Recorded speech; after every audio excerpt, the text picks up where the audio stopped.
ஏ தம்பி, என்னடா சொன்ன மாதிரி கேமரா உடச்சிட்ட போல. டேய் வச்சு மாட்டின நீ. ஏய் ஃப்ளிப் ஸ்க்ரீன்ரா. உடைக்கலையா? நான் என்ன ஒரு ஆனந்தம். சே என் பாரு எதுவும் உடைக்கல, அப்படியே தான் இருக்கு. சை, நீ உடச்சிட்ட. அண்ணங்கிட்ட உன்னை மாட்டி விட்டு ஒன்று அனுப்பிச்சி விட்றலாம் அப்படின்னு பார்த்தேன். தப்பிச்சிட்டேன். போடா. சரி அவனே, நேற்று தியேட்டரில் ஆரோமலையை போய் பார்த்தேன்டா. அது ஏன்டா தியேட்டர் போய் பார்த்த? ஏன் ரிலீஸ் ஆயிடுச்சா முன்னாடியே? யூடியூப்ல இருக்கேடா. யூடியூப்ல ஆரோமலைப்பா? ஆமா, நம்ம ஏஆர் ரஹ்மான் போட்டது. ஆரோமலை தெய்வீ ராகம். தம்பி, அந்த பாட்டை பேஸ் பண்ணி தான் ஒரு ஒரு ஒரு ரெஃபரன்ஸாக ஒரு இன்ஸ்பிரேஷனாக வச்சு ஒரு படம் ஒன்று எடுத்திருக்காங்க. ஆரோமலைன்னு ஒரு படம் ஒன்று எடுத்திருக்காங்கடா. யார் யார்? நம்ம கிஷான் தாஸ் தெரியுமா? தெரியும். அவர் ஹர்ஷத் கான், விஜய் சித்துல்வாகு, நம்ம குட்டி டிராகனு, நம்ம ராமோஜி. அவர் தான். அவர் அப்புறம் நம்ம சிவாத்மிகா, அவங்க முக்கியமாக நம்ம விடிவி கணேசர், இவங்கெல்லாம் சேர்ந்து ஒரு படம் ஒன்று எடுத்திருக்காங்க. அதுதான் ஆரோமலை.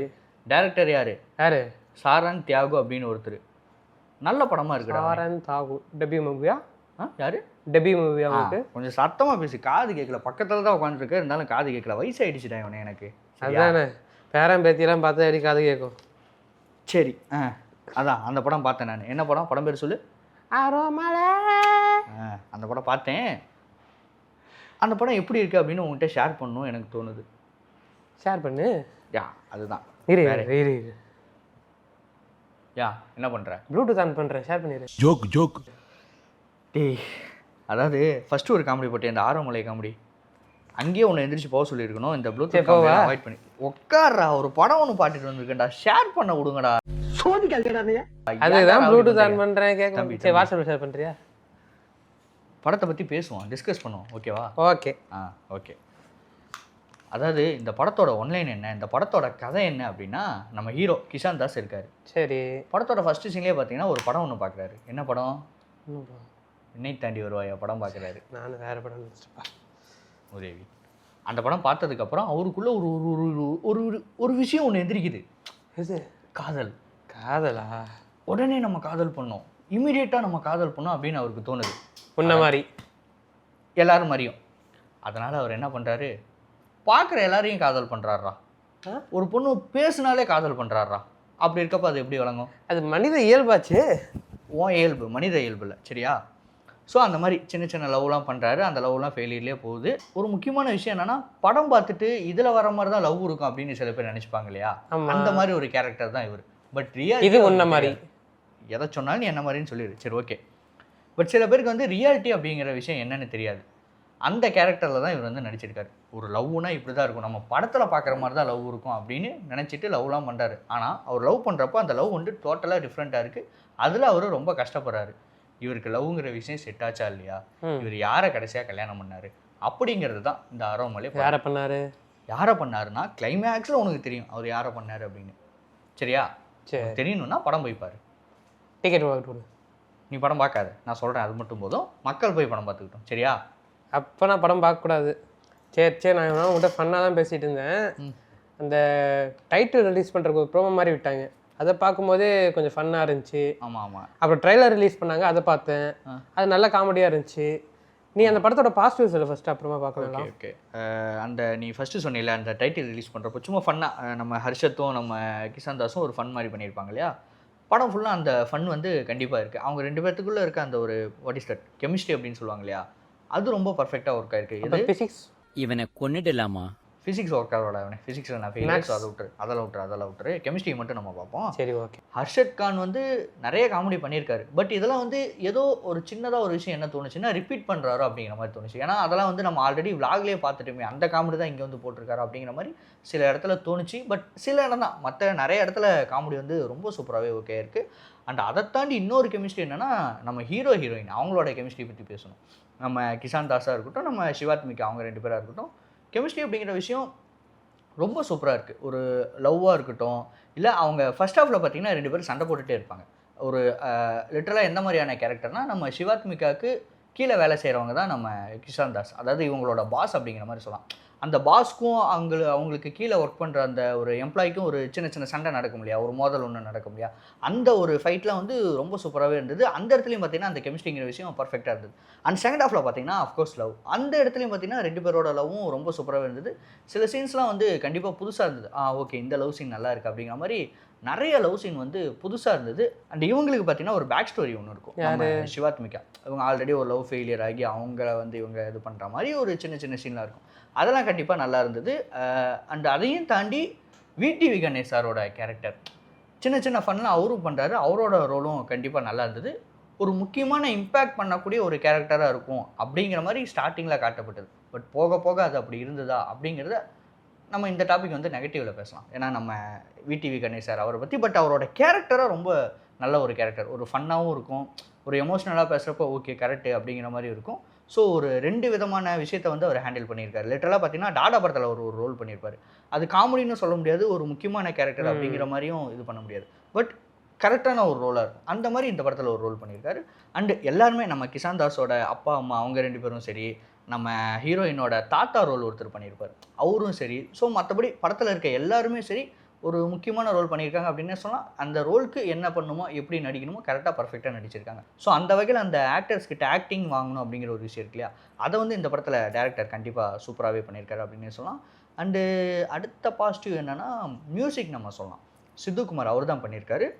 மியூசிக் அப்படிங்கிறது வந்து ரொம்ப பர்ஃபெக்டாக ரொம்ப சூப்பராக எக்ஸ்ட்ராடினரியாக இருக்குது அப்படிங்கிற மாதிரி சொல்லணுன்னா கண்டிப்பாக இல்லை. பட் ஓகே இந்த லவ் படத்துக்கு இது ஓகே நீட்டாக இருக்குது அப்படிங்கிற மாதிரி அந்த நீட்டுங்கிற வார்த்தை இந்த படத்துக்கு கண்டிப்பாக யூஸ் பண்ணலாம்.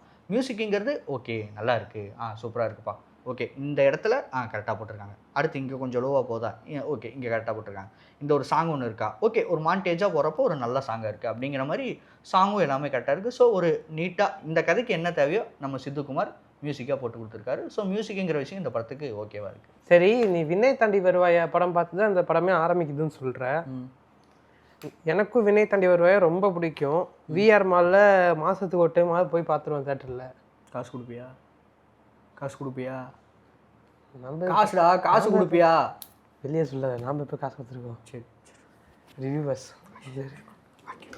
சொல்லு. சரி, அந்த படத்தோட சாயல் கொஞ்சமாக இருக்கா விண்ணை தாண்டி வருவாயா?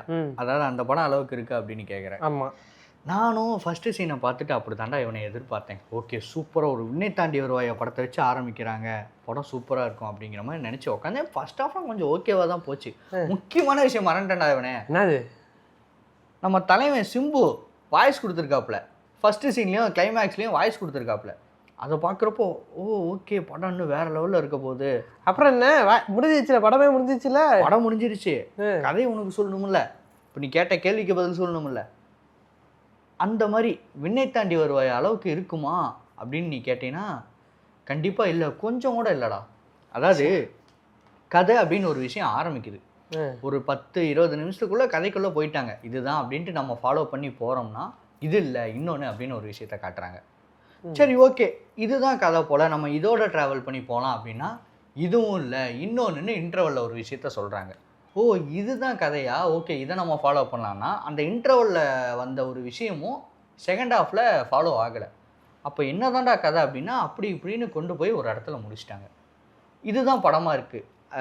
யாரை ஃபாலோ பண்ணுறது அப்படின்னு தெரில, எந்த பிரச்சனையை ஃபாலோ பண்ணுறது அப்படின்னு தெரில. ஆக்சுவலாக பிரச்சனை என்ன அப்படிங்கிறதே தெரியல. இன்டர்வலில் ஒரு டாஸ்க் ஒன்று வருது நம்ம ஹீரோக்கும் ஹீரோயினுக்கும். அதாவது நான் சொன்னேன் இல்லையா, இவங்க வந்து பாஸு, அவரு கீழே வேலை செய்கிறவங்க தான் நம்ம ஹீரோ. இவங்க 2 பேருக்குமே இன்டர்வலில் ஒரு டாஸ்க் வருது, இவங்க 2 பேரும் சேர்ந்து இந்த ஒரு விஷயத்த செய்யணும் அப்படின்னு. அப்போ நம்ம ஆட்டோமேட்டிக்காக என்ன நினைப்போம், கிளைமேக்ஸில் இதை செஞ்சாங்களா செய்யலையா, இதுதான் கிளைமேக்ஸாக இருக்கும், இல்லை இதுதான் பார்த்தீங்கன்னா படம் ஃபுல்லாக காட்டுவாங்க அப்படிங்கிற மாதிரி நினைப்போம். பட் இன்டர்வல் முடிஞ்சு செகண்ட் ஹாஃபில் ஒரு 10 நிமிஷத்துலேயே அந்த ஒரு டாஸ்க்கும் முடிஞ்சிருச்சு. அந்த டாஸ்க்கு இவங்க செஞ்சாங்களான்னு பார்த்தா அதுவும் இவங்க செய்யலை, அது ஆட்டோமேட்டிக்காக அந்த டாஸ்க் வந்து முடிஞ்சு போச்சு. என்ன எப்படி யாரும் செய்ய முடிஞ்சிருக்கும், அதுதான் கதை. அது நீ படம் பார்க்குறப்ப தெரியும். அந்த ஒரு டாஸ்க்குங்கிற விஷயம் வந்து நம்ம விடிவி கணேஷ் சார் அவரோட ஒரு விஷயத்தை வச்சு பண்ணியிருப்பாங்க. அந்த இம்பார்ட்டன்ட் ரோலில் தான் விடிவி பண்ணியிருக்காரு. அந்த டாஸ்க்கையாவது அவங்க பண்ணுறாங்களா அப்படின்னு கேட்டால் நான் முன்னே சொன்ன மாதிரி அதையும் அவங்க பண்ணல, அதுவும் ஆட்டோமேட்டிக்காக இயற்கையாகவே நடந்துருது. இயற்கையாக ஒரு டாஸ்க் இருக்கும். பிக் பாஸில் கூட பார்த்தது இல்லை இயற்கையாக ஒரு டாஸ்க். பிக் பாஸா அது என்னது, அதில் வந்து உன்னால் பார்க்க முடியாது. இந்த மாதிரி படத்தில் தான் உன்னால் இதெல்லாம் பார்க்க முடியும். ஸோ நீ படத்தை பாரு. அதான் நான் சொன்ன மாதிரி அந்த டாஸ்க்கும் பார்த்தீங்கன்னா நார்மலாகவே அதுவாகவே நடந்துருது. சரி ஓகே அப்போ இவங்களுக்கு என்ன அப்படிங்கிற மாதிரி பார்க்குறப்போ இன்னொரு டாஸ்க்கு சொல்கிறாங்க. இன்னொன்னா ஆமாம், வேற ஒரு டாஸ்க்கு சொல்கிறாங்க. சரி இதாவது நடக்குமாடா, இதாவது இவங்க பண்ணுவாங்களான்னு பார்த்தா அதையும் இவங்க பண்ணல. அப்படி இப்படின்னு ஏதேதோ போய் படம் ஒரு வகையில் முடிஞ்சிருது. கிளைமேக்ஸில் இவங்க 2 பேரும் லவ்வர்ஸ் ஆனாங்களா இல்லையா, கல்யாணம் பண்ணாங்களா இல்லையா அப்படிங்கிற மாதிரி கதை முடியுது. இதுக்கு எதுக்குடா இவ்வளோ விஷயத்தை டச் பண்ணீங்க? அதாவது ஒரு ஹீரோவும் ஹீரோயினும் கடைசியாக லவ் பண்ணாங்களா இல்லையா, கல்யாணம் பண்ணாங்களா இல்லையா அப்படின்னு ஒரு விஷயம் இருக்குன்னா அதை மட்டும் சொல்ல வேண்டியதானே. நடுவில் ஏன் தேவையில்லாத பிரான்ச்லாம் சொன்னீங்க? அது எதுக்கு நாங்கள் ஃபாலோ பண்ணிகிட்டு இருக்கணும் அப்படிங்கிற மாதிரி தான் இருந்தது. உனக்கு தான் ஃபாலோ பண்ணுறது ஈஸியாச்சேப்பா. சரி அவுரா, இன்னொரு முக்கியமான விஷயம், செகண்ட் ஹாஃப் பார்த்ததுக்கப்புறம் ஃபர்ஸ்ட் ஹாஃபே தேவையில்லையோ அப்படின்னு எனக்கு தோணுச்சு. ஃபர்ஸ்ட் ஹாஃபில் நடந்த எந்த ஒரு விஷயமுமே தேவையில்லையோ அப்படின்னு தோணுச்சு, இன்க்ளூடிங் அந்த இன்டர்வல் பாயிண்ட் கூட. ஏன்னா நான் முன்ன சொன்ன மாதிரி விடிவி கணேஷ் அவரோட அந்த டாஸ்க்குமே ஆட்டோமேட்டிக்காக அது நடந்து முடிஞ்சிருது. ஸோ அந்த இன்டர்வலும் பார்த்தீங்கன்னா செகண்ட் ஹாஃப் பார்த்ததுக்கப்புறம் இன்டர்வலும் ஒரு பீக் மூமெண்ட்டாக நமக்கு தெரியல. அப்படி இருக்கப்போ ஃபர்ஸ்ட் ஹாஃபே டோட்டலாக தேவையில்லையே, செகண்ட் ஹாஃப் மட்டுமே வச்சு படமாக எடுத்துருக்கலாமே அப்படிங்கிற மாதிரி தோணுச்சு. அண்டு லென்த்துமே பார்த்தீங்கன்னா 2 மணி நேரம் தான், 2 மணி நேரம் 5 நிமிஷம் சம்திங் தான். ஸோ படம் கொஞ்சம் சீக்கிரமாக முடிஞ்சிருச்சோ அப்படிங்கிற மாதிரி தோணுச்சு. இதெல்லாம் தான் எனக்கு ஒரு நெகட்டிவ் பாயிண்ட்டாக பட்டது. எதை சொல்ல வராங்க அப்படின்னு ப்ராப்பராக கன்வே பண்ணியிருக்கணும். பட் அவங்க ப்ராப்பராக கன்வே பண்ணலை. அவங்களுக்கே என்ன ஸ்டோரி அப்படின்னு தெரியல அப்படிங்கிற மாதிரி தான் எனக்கு பட்டது. ஏன்னா இது ஒன்று பார்க்கணும், அடுத்து இதை ஒன்று பார்க்கணும், அடுத்து இதை ஒன்று பார்க்கணும், அடுத்து இப்படி முடிச்சிடணும் அப்படின்னு தான் வச்சுருந்தாங்களே தவிர ஓவராலாக எல்லாத்தையும் கனெக்ட் பண்ணி கொண்டு வந்தாங்க அப்படின்னா கண்டிப்பாக அது இல்லை அப்படிங்கிற மாதிரி தான் இருக்குது. யாரை ஃபாலோ பண்ணுறது அப்படின்னு தெரியல நமக்கு. எந்த டாஸ்க்கை ஃபாலோ பண்ணணும், எந்த ஒரு கான்ஃப்ளிக்ட்டை நம்ம ஃபாலோ பண்ணணும் அப்படின்னு நமக்கு தெரியல.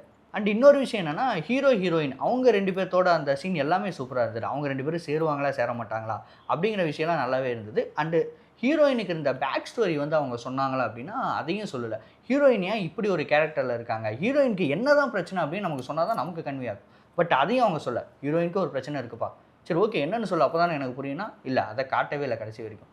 அப்போது இந்த ஹீரோ கேரக்டர் வந்து சில விஷயம் பண்ணுறதுக்கு தடுமாறுறாரு இல்லையா, அது எதுவுமே நமக்கு கன்வே ஆக மாட்டேங்குது. இவன் எதுக்குன்னே அதை சொல்ல மாட்டேங்கிறான், அப்புறம் எதுக்கு ஹீரோ வந்து இதெல்லாம் பண்ணிகிட்டு இருக்காரு, விட்டுறாமே அப்படிங்கிற மாதிரி தான் நமக்கு தோணுது. ஒரு ப்ராப்ளமை போல்டாக காட்டினா தான், ஒரு ப்ராப்ளமை கரெக்டாக காட்டினா தான் நமக்கு புரியும். ஓகே ஹீரோயின் இந்த பிரச்சனையோடு இருக்காங்க, அதனால தான் ஹீரோ வந்து இதெல்லாம் பண்ணுறாருன்னு தெரியும். அந்த பிரச்சனையே காட்டாதப்போ நமக்கு அது இன்னும் கொஞ்சம் கன்வின்சிங்காக இல்லை அப்படிங்கிற மாதிரி தான் இருந்துச்சு. மற்றபடி ஓவராலாக ஒரு சும்மா நார்மலாக நம்ம ஒரு லவரை கூட்டிகிட்டு போனாலோ இல்லை ஒரு ஃப்ரெண்டோட கூட்டிகிட்டு போய் படம் பார்த்தாலோ ஒரு நார்மலாக பார்க்கலாம். ஓகே ஒன் டைம் ஃப்ரெண்டோடனா என்ன கூட்டு போவ நீ இந்த வீக்கெண்டு பார்க்கலாம், டைம் இருந்தால் பார்க்கலாம். ஆல்ரெடி போன படத்துலேயே கூட்டு போகல நீனு. 1008 வேலை இருக்குது. நான் முன்ன சொன்ன மாதிரி 1008 எங்கே ஒரு வேலையை சொல்லி பார்க்கலாம். இந்த வீடியோ முடிச்சுட்டு போகணும், அதான் வேலை. இந்த முடிச்சுட்டு போகிறோமே இப்போ, அவ்வளோதான். இதுதாங்க இந்த படத்தோட ரிவ்யூ.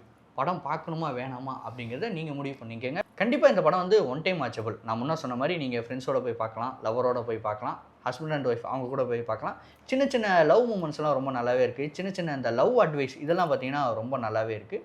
ஸோ படம் பார்க்கணுமா வேணாமா அப்படிங்கிறத நீங்கள் டிசைட் பண்ணுங்கள். பட் ஒன் டைம் கண்டிப்பாக இந்த படம் பார்க்கலாம்.